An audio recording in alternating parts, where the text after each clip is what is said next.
مسلمانوں میں اس وقت جہاں بہت سارے رسومات اور بدعات پائے جاتے ہیں، ان میں سے ایک بدعت اکثر علاقوں میں یہ پایا جاتا ہے کہ میت کو دفن کرنے کے بعد قبر پر اذان دی جاتی ہے۔ مسئلہ یہ ہے کہ یہ کس حد تک جائز ہے؟ یاد رکھنا چاہیے، نئے فرض ہے، نئے واجب ہے، نئے سنت ہے، نئے مستحب ہے، یہ بالکل بدعت ہے۔ کہیں بھی ثابت نہیں ہے کہ قبر پر اذان دی جائے۔ علامہ شامی رحمۃ اللہ علیہ نے باب الاذان کتاب الجنائز میں نقل کیا ہے کہ قبر پر اذان دینا بدعت ہے۔ فتاوی شامی آپ اٹھا سکتے ہیں۔ تو اس لیے احتیاط کرنی بہت ضروری ہے۔ اکثر علاقوں میں پایا جاتا ہے جب بھی مسلمانوں میں کوئی بدعت عام ہو جاتی ہے، یہ مسلمانوں کا زوال ہوتا ہے۔ اللہ کے نبی علیہ الصلوۃ والسلام نے فرمایا کل بدعت ضلالہ کل ضلالۃ فی النار، ہر بدعت گمراہی ہے اور ہر گمراہی جہنم میں لے جانے والی ہے۔ یہ مسلمانوں کا زوال شروع ہو جاتا ہے جب وہ بدعات کو عام کر کے سنتوں کو چھوڑ دیں، تو اس لیے اس سے بچنا بہت ضروری ہے۔ اور ایک مسئلہ ہے، کیا مردہ عورت کا منہ غیر محرم مردوں کو دکھانا جائز ہے یا نہیں؟ یاد رکھنا چاہیے، جس طرح غیر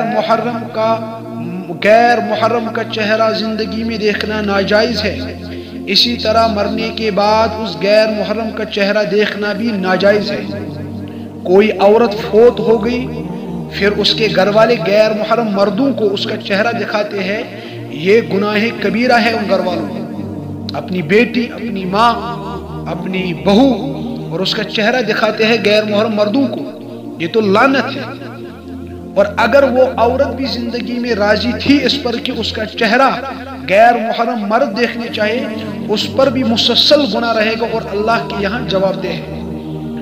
اگر وہ عورت اس پر راضی نہیں تھی تو ٹھیک، اچھی بات ہے، عمدہ بات، لیکن یاد رکھنا چاہیے ہر ایک ماں، بہن، بیٹی کو یہ وصیت کرنی چاہیے کہ ان کے مرنے کے بعد نامحرموں کو ان کا منہ نہ دکھایا جائے۔ فاطمہ کی بیٹی کا ہونے کا ثبوت دے، اسلام کی شہزادی ہونے کا ثبوت دے۔ جس طرح زندگی میں پردہ ضروری ہے، مرنے کے بعد بھی اس کا چہرہ ہم نہیں دے سکتے۔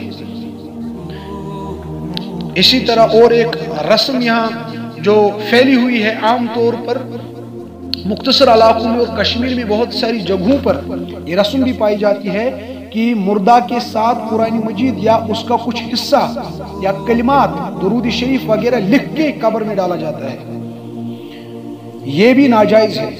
مردہ قبر میں پھول جاتا ہے، پھٹ جاتا ہے، قرآن مجید ایسی جگہ رکھنا بے ادبی ہے، اور یہی حکم تمام مقدس کلمات کا ہے کہ قبر میں نہ رکھے جائے۔ سلف صالحین سے اس کا کوئی تعامل ہی نہیں تھا، تو اس لیے اس سے احتیاط کرنی بہت ضروری ہے۔ اللہ تعالیٰ صحیح فہم اور صحیح سمجھ عطا فرمائے۔